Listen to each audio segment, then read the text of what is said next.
दिवाली से पहले मोदी सरकार ने आम जनता को एक बड़ी राहत दी है।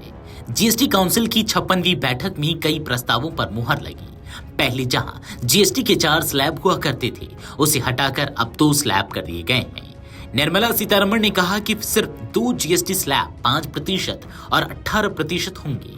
जीएसटी स्लैब 12% और 28% को समाप्त कर दिया गया है और हानिकारक वस्तुओं को 40% के स्लैब में रखा गया है। सरकार ने जीएसटी रिफॉर्म के तहत तंबाकू उत्पादों पर बड़ा फैसला लेते हुए सिगरेट, गुटखा, पान मसाला और जर्दा जैसे उत्पादों पर अब 40% जीएसटी लगाने का फैसला लिया है।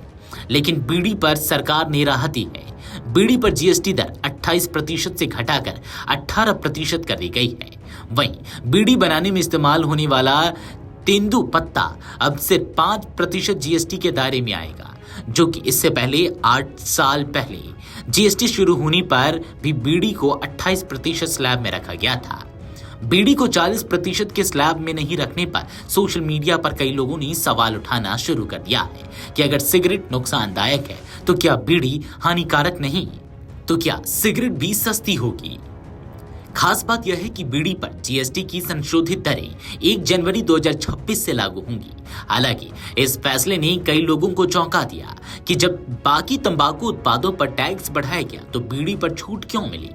मीडिया की खबरों के माने तो बीड़ी पर सरकार ने इस फैसले से ऐसा माना जा रहा है कि बीड़ी पर जीएसटी घटाने का फैसला घरेलू बीड़ी उद्योग को बचाने के लिए किया गया, जिसमें 70 लाख से ज्यादा लोग काम करते हैं।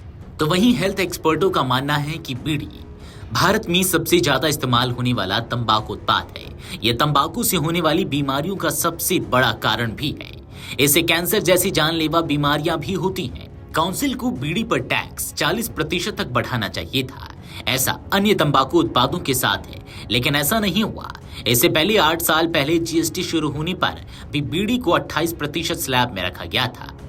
दरअसल सरकार बीड़ी को सिन प्रोडक्ट नहीं मानती, जबकि सिगरेट समेत दूसरे तंबाकू उत्पाद सिन प्रोडक्ट्स में आते हैं। हालांकि सरकार का यह फैसला विवादों में है। इसे लेकर विशेषज्ञों की राय एकदम अलग है। अब बड़ा सवाल यह है कि क्या सिगरेट सस्ती होगी?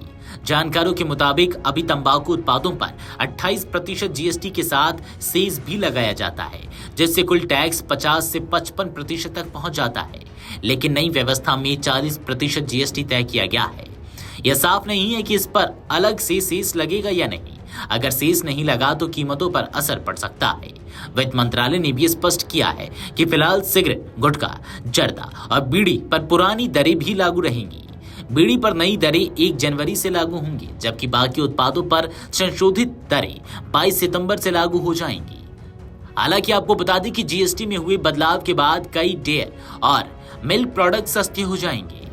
आइसक्रीम और अन्य दूध से बने उत्पाद जैसे पनीर, घी, मक्खन, चीज और कंडेंस्ड मिल्क 5 से 10% तक सस्ते हो सकते हैं, क्योंकि डेयरी उद्योग त्योहारी सीजन से पहले जीएसटी में हुए कटौती का फायदा ग्राहकों तक पहुंचाने की तैयारी कर रहा है। जीएसटी काउंसिल की बैठक में कुछ बदलाव किए गए हैं, जो 22 सितंबर 2025 से लागू होंगे।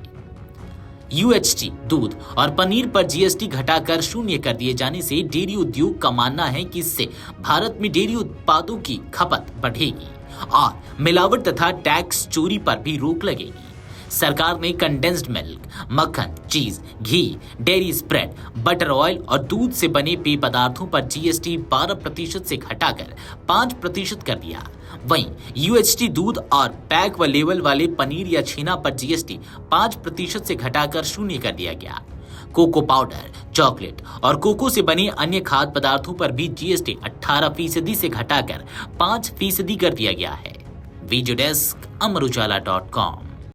अगर आप ये वीडियो YouTube पर देख रहे हैं तो हमारे चैनल को सब्सक्राइब कर बेल आइकन दबाएं और Facebook पर देख रहे हैं तो हमारे पेज को लाइक करें।